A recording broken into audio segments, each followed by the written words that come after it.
Hello, welcome to my very personal finance channel. Apologies for the delay, life stuff has been taking priority at the moment. In the background there's just some footage running from the end of September, which is when I intended to make the video, but due to unforeseen circumstances I've had to put the video just to one side for a week or so. I'm going to be going over the dividends that we've been paid for the month of September, and I'm going to start talking about how I got started investing. But first, I just wanted to cover really quickly how easy it is to buy shares using Trading 212. So this is me buying shares of Vodafone. As you can see, because I already own them, I just hit the buy now button. So when you open up this card, it basically just tells you the price of the shares, and then you can input the amount of shares that you want to buy and then send the order.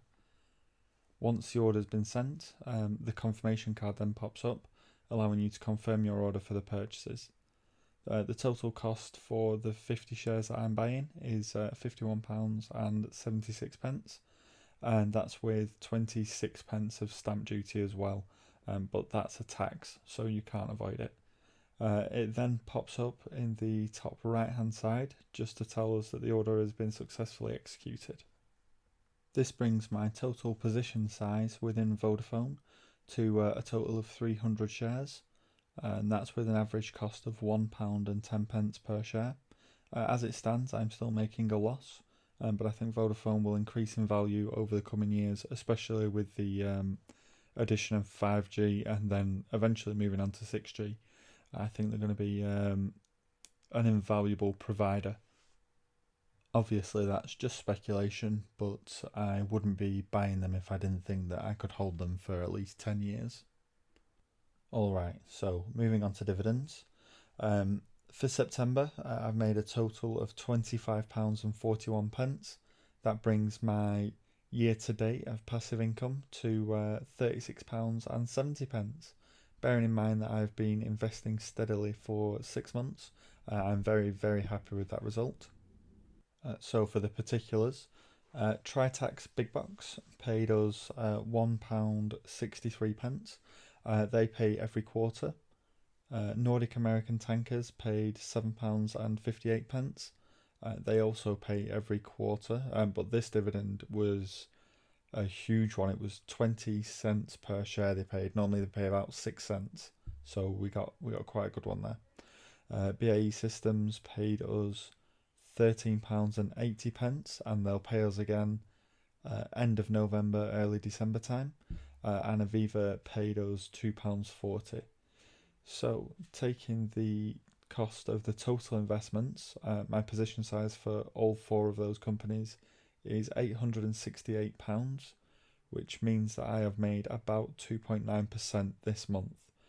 Or if you were to take into account my whole portfolio of £2,400, it means that I've made about 1% this month, which for a month, that's brilliant. I mean, that's more than banks are offering per year in today's climate. And moving on to how I got started in investing in a passive income. I actually got started after I completed my apprenticeship. I started my apprenticeship at the age of 25, so I started really late by all accounts. But after I completed my apprenticeship, I was working a job I loved in a team of people who I really, really got along with. The only issue was that I remained on my apprentice's wage, which is a bit naff when you consider the fact that I've done everything that they've asked me to do. After a while of going back and forth, ultimately I decided that it was time to say enough's enough, and I started looking for ways to put my money to use.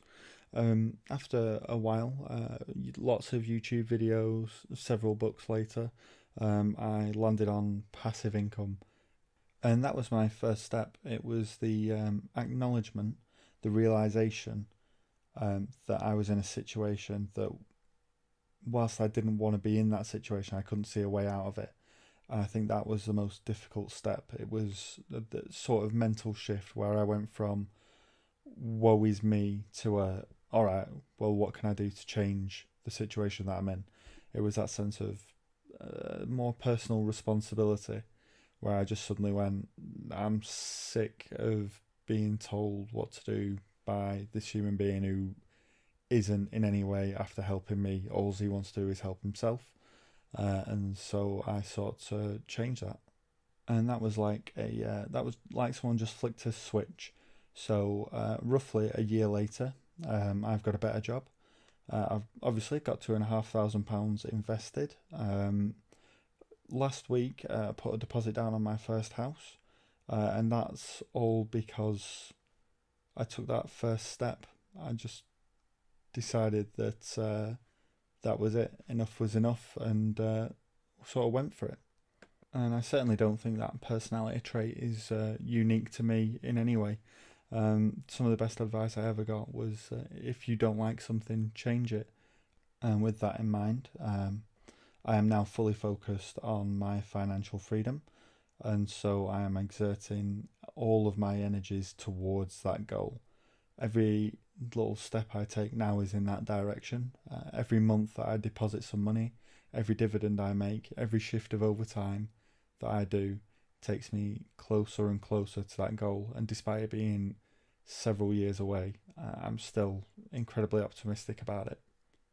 So that was my first step, and it was the hardest one.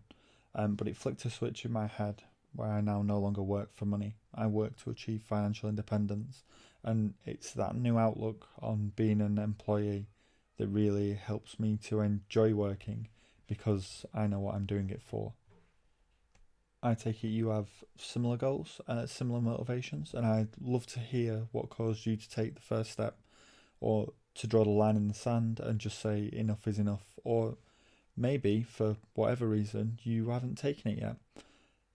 Anyway, that's all from me. I'll upload again at the end of the month, and yeah, that's that. Goodbye.